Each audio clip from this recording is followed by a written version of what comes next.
ExamPrep.School. Maine Life Insurance Producer Exam, exam code 12-ME-41. There are 4 practice exams in this series. This video covers Practice Exam 1. The first 20 questions are free. In this video, we will be covering the following major categories for Practice Exam 1. Completing the application, underwriting, and delivering the policy. Maine laws and rules common to life, accident, and health. Maine laws and rules pertinent to life only. Policy provisions, riders, options, and exclusions. Retirement and other insurance concepts. Types of policies. Let's walk through the format. I'll read each question and its choices. Let's get started. Question 1. Which of the following best describes why ordinary whole life insurance policies have level premiums throughout the insured's lifetime? A. They spread mortality costs and anticipated investment earnings evenly over the policy duration. B. They adjust premiums yearly based on the insured's risk classification. C. They allocate all mortality costs to early policy years and ignore interest earnings. D. They increase annually to keep pace with inflation. A countdown circle appears in the top right. Once it completes, the answer is revealed. You can pause at any time if you'd like longer to think. If you'd like additional practice covering more topics, see the description for our book.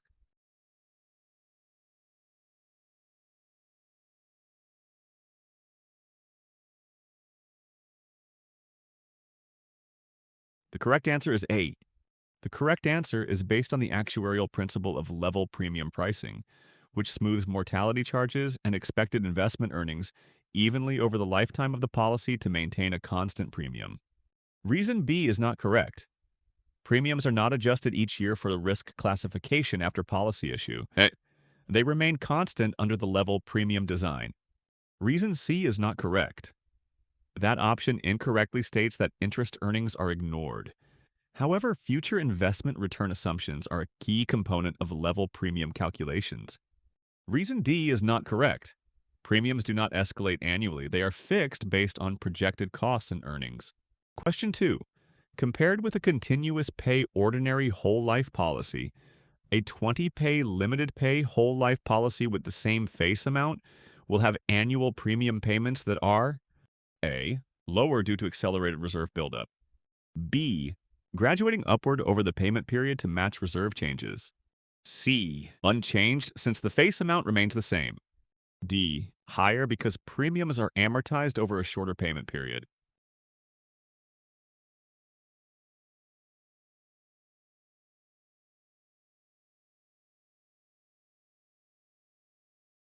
The correct answer is D. The correct answer is based on the concept that limited pay policies condense premium payments into fewer years, resulting in larger annual amounts to cover the same level death benefit over the shortened period. Reason A is not correct. While reserves accumulate faster, the annual amount is higher rather than lower when the payment period is shortened. Reason B is not correct. Premiums remain level over the payment period. They do not graduate upward under a limited pay design. Reason C is not correct. Even though the face amount is constant, spreading premiums over fewer years raises the yearly payment. Question 3. Under U.S. federal income tax rules, how is the cash value growth of a single premium whole life policy treated during the policy's accumulation phase? A. Taxable each year as ordinary income. B. Exempt from taxation even upon surrender. C. Tax deferred until policy distributions or surrender. D. Included in gross estate for estate tax purposes.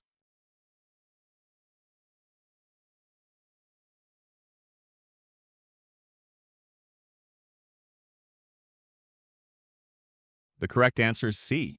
The correct answer reflects the tax-deferred nature of life insurance cash value growth, meaning policy gains are not subject to income tax until distributions such as surrenders or policy loans exceed the basis. Reason A is not correct. Cash value growth is not taxed annually. Taxation is deferred until distribution exceeds basis. Reason B is not correct. While growth is tax deferred, it is not permanently exempt if the policy is surrendered. Reason D is not correct. Inclusion in the gross estate relates to estate tax, not current income tax treatment of cash value growth. Question 4. Which factor primarily determines the guaranteed cash value schedule in a non-participating whole life insurance policy? A. Current dividend scale declared by the insurer. B. Policyholders' flexible premium deposit amounts. C. Fluctuating market interest rates. D. Statutory minimum interest rates and fixed mortality charges.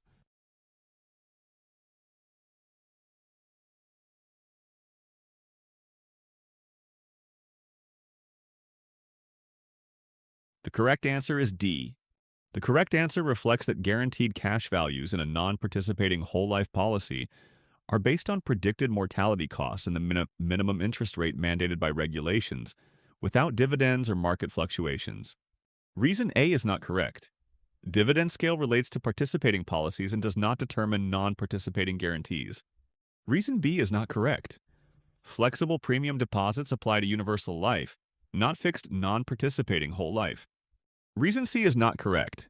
Guaranteed cash values do not vary with market interest rates. They use regulatory minimums. Question 5. A policy owner comparing two whole life policies notes that one policy is participating while the other is non-participating. Both policies have the same face amount and guaranteed cash values, but only the participating policy advertises potential dividend payouts. Which feature correctly distinguishes the participating whole life policy from the non-participating one? A. Premiums may increase over time based on the insurer's surplus performance. B. Guaranteed cash value grows at fixed rates outlined in the contract. C. Policy owner receives non-guaranteed dividends reflecting company earnings. D. Insurer may adjust the loan interest rate annually based on market conditions.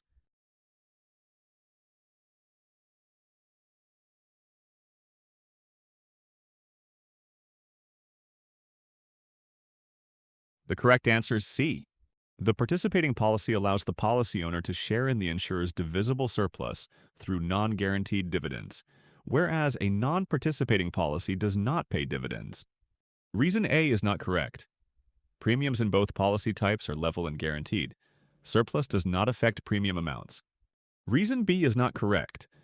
Both participating and non-participating policies have guaranteed cash values that grow at fixed contractual rates. Reason D is not correct. Loan interest rate adjustments relate to policy loans, not to participation in dividends. Question 6. A policy owner has accrued dividends on a participating whole life policy and wants to maximize the death benefit increase using one of the dividend options. Which dividend option should the policy owner select to achieve the greatest expansion of the policy's face amount? A. Purchase one-year term insurance equal to the dividend amount. B. Apply dividends toward accumulation and interest. C. Buy paid-up additions. D. Reduce future premium payments dollar for dollar.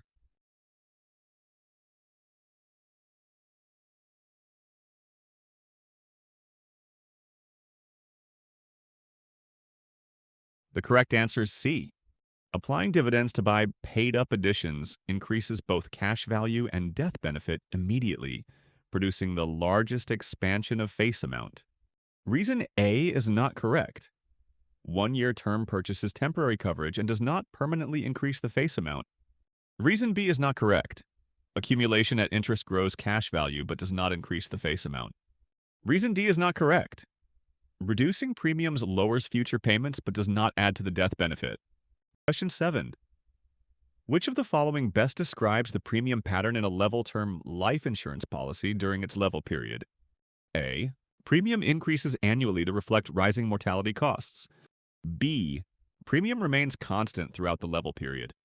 C. Premium decreases gradually as the insured ages. D. Premium fluctuates based on an external interest rate index.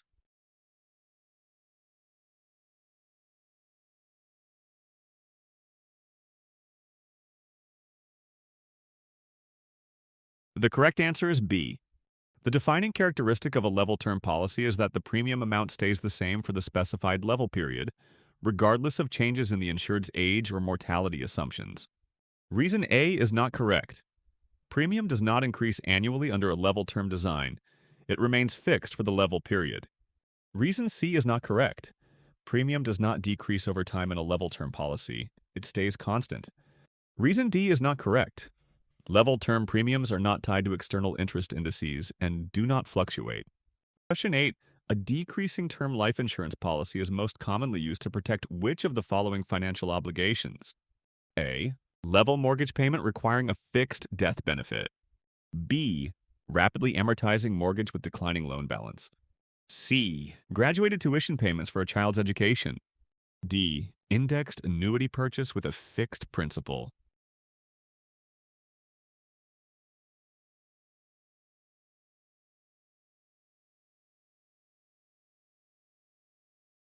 The correct answer is B.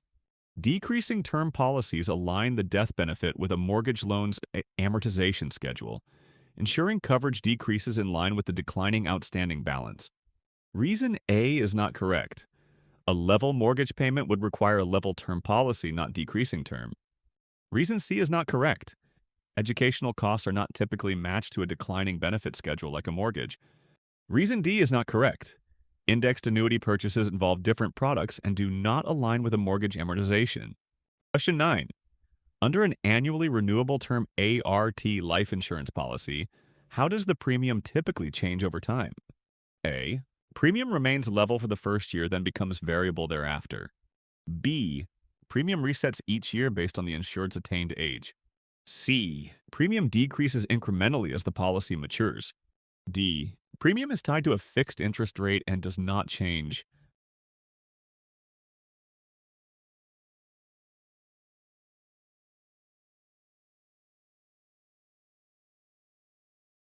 The correct answer is B. ART policies reset the premium annually, and the new rate is determined by the insured's attained age and the insurer's mortality table assumption each year. Reason A is not correct. Premium is not level for any set period in an ART. It resets each year. Reason C is not correct. Premium does not decrease over time. It increases with age under ART. Reason D is not correct. ART premiums are not tied to fixed interest rates and change annually with age. Question 10. What does the renewal provision in a term life insurance policy guarantee for the policyholder at the end of the initial term? A. Ability to convert the policy to permanent coverage without medical underwriting. B. Option to extend coverage without evidence of insurability at a higher premium. C. Right to reduce the face amount in exchange for a return of premium. D. Permission to exchange the term policy for a paid-up policy without cost.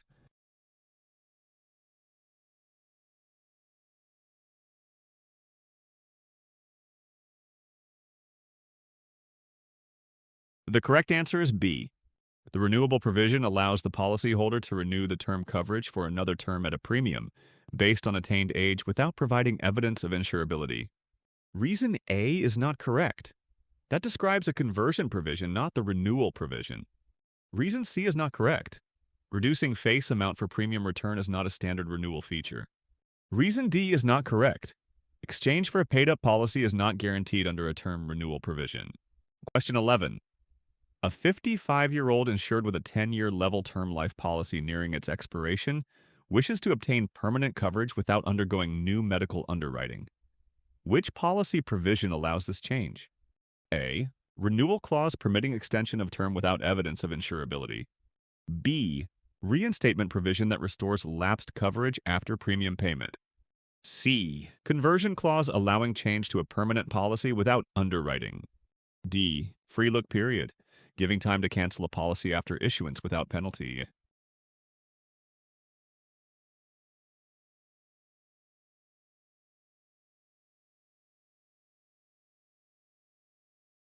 The correct answer is C. The conversion provision allows policyholders to convert term insurance to a permanent policy without providing proof of insurability, typically within a specified period or to a specified age. Reason A is not correct. The renewal clause extends term coverage but does not allow conversion to a permanent policy. Reason B is not correct. Reinstatement restores lapsed policies but does not change term coverage to permanent. Reason D is not correct. The free look period allows cancellation after issuance but does not permit policy conversion. Question 12. A policyholder purchases a 20-year return of premium term life policy. If the insured outlives the policy period and has paid all premiums, which benefit will be provided? A. A return of all premiums paid if the insured survives the policy term. B. Return only of mortality charges paid during the term. C. Accumulated cash value equal to the premiums paid less fees. D. A lump sum death benefit payable at the end of the term.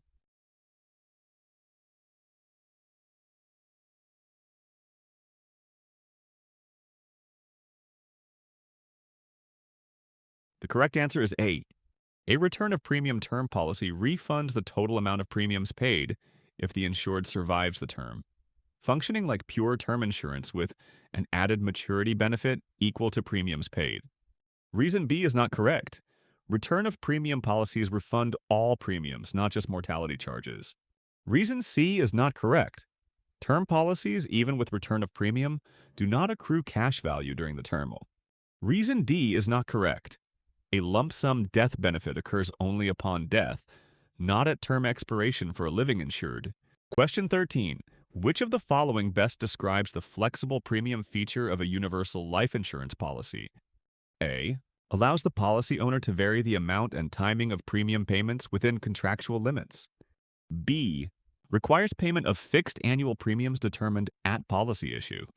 C. Obliges the insured to pay premiums at irregular intervals set by the insurer. D. Limits premium payments to a single lump sum at policy inception.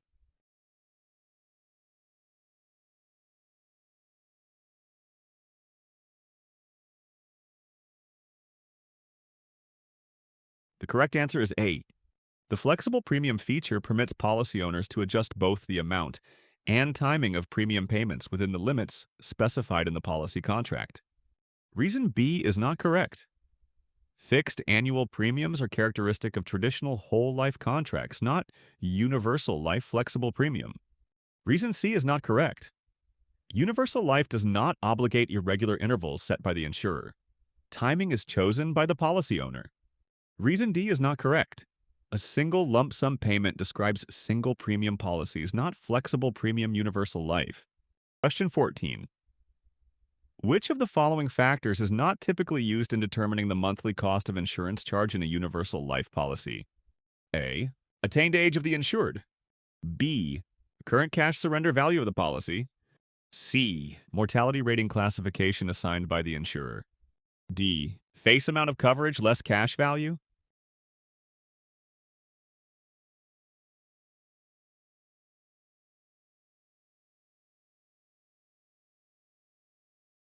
The correct answer is B. The cost of insurance charge is based on mortality risk factors and the net amount at risk, not on the accumulated cash surrender value. Reason A is not correct. Attained age is a primary factor in calculating mortality cost. Reason C is not correct. Mortality rating classification reflects insured risk level and influences the COI charge. Reason D is not correct. The net amount at risk, face amount less cash value, is directly used to calculate the COI charge. Question 15. In a universal life policy, the interest credited to the cash value account is typically based on which of the following? A. A declared interest rate set by the insurer subject to a contractual minimum. B. The rate of dividends paid on participating policies. C. Investment returns derived solely from the insurer's general account without any guaranteed minimum. D. The percentage increase in the policy's death benefit.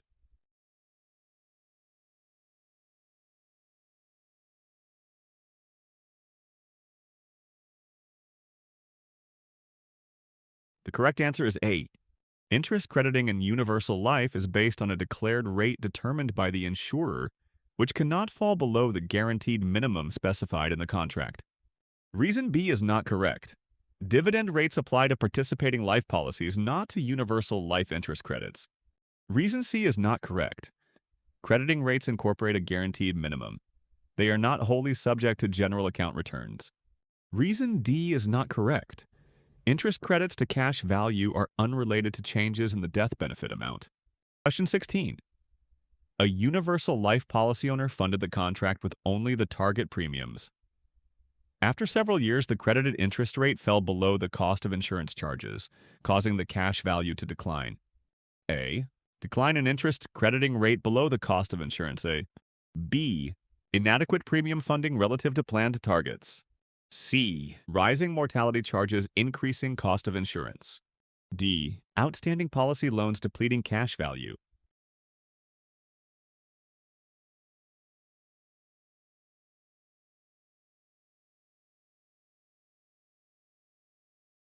The correct answer is A. This option is correct because when interest crediting falls below cost of insurance charges, the cash value erodes, heightening lapse risk. Reason B is not correct. This refers to underfunding of premium payments, but the lapse issue arose from interest rates falling below charges, not insufficient premium. Reason C is not correct. This involves higher mortality charges, yet the scenario indicates stable charges and focuses on credited interest. Reason D is not correct. This involves loans reducing cash value, but no loans were mentioned in the scenario. Question 17.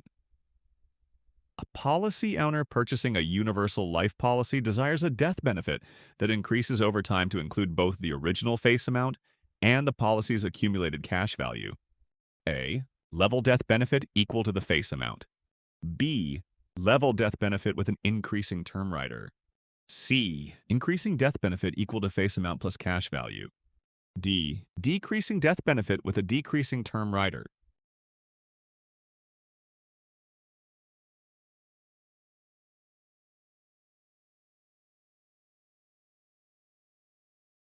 The correct answer is C. This option is correct because it ties the death benefit directly to the sum of the face amount and accumulated cash value, meeting the policy owner's objective. Reason A is not correct. This maintains a constant face amount and does not reflect cash value growth. Reason B is not correct. This relies on an additional rider rather than a standard death benefit option that includes cash value. Reason D is not correct. This option decreases the benefit over time, opposite of the policy owner's goal. Question 18. Which of the following best describes the commencement timing for an immediate annuity? A. Income payments commence no less than 1 year after contract purchase. B. Income payments start exactly one payment interval after contract purchase. C. Income payments begin within the first payment period after the accumulation phase. D. Income payments begin no more than 1 year after purchase.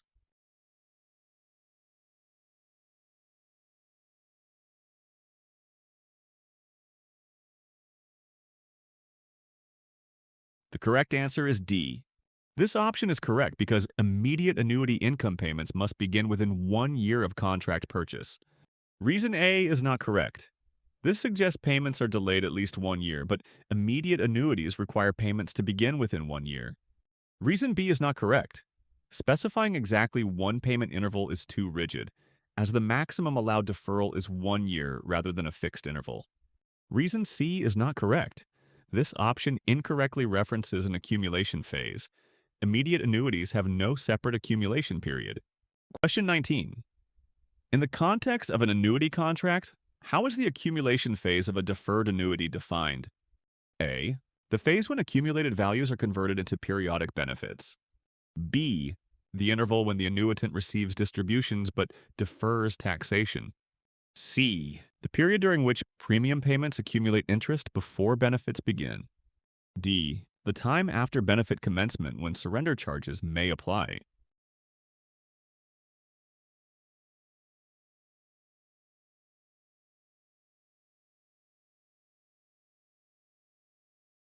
The correct answer is C.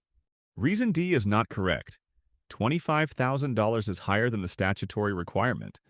Reason A is not correct. This describes the annuitization phase when values are converted into payouts, not accumulation. Reason B is not correct. This mistakenly refers to the benefit distribution with tax deferral, not to the accumulation of reserves. Reason D is not correct. This describes a post-commencement charge period rather than the pre-benefit accumulation phase. Question 20. Which characteristic distinguishes a single premium immediate annuity from other annuity types? A. It permits multiple premium deposits and defers income commencement. B. It credits interest based on the performance of an equity index. C. It guarantees a specified minimum interest rate during the accumulation phase. D. It is funded by a one-time premium and begins income payments immediately.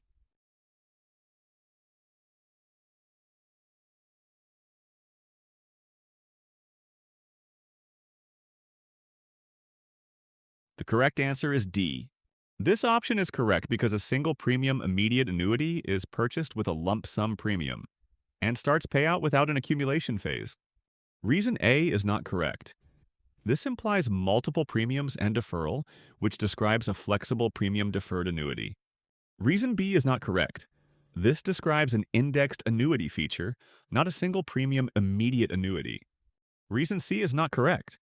This refers to accumulation guarantees, which apply to fixed deferred annuities, not SPIAs. Enjoyed this practice test? Tap like, hit subscribe, and share it with a classmate. Got a question we should tweak? Comment below. We read them all. Find full practice exam books in the description or at ExamPrep.School.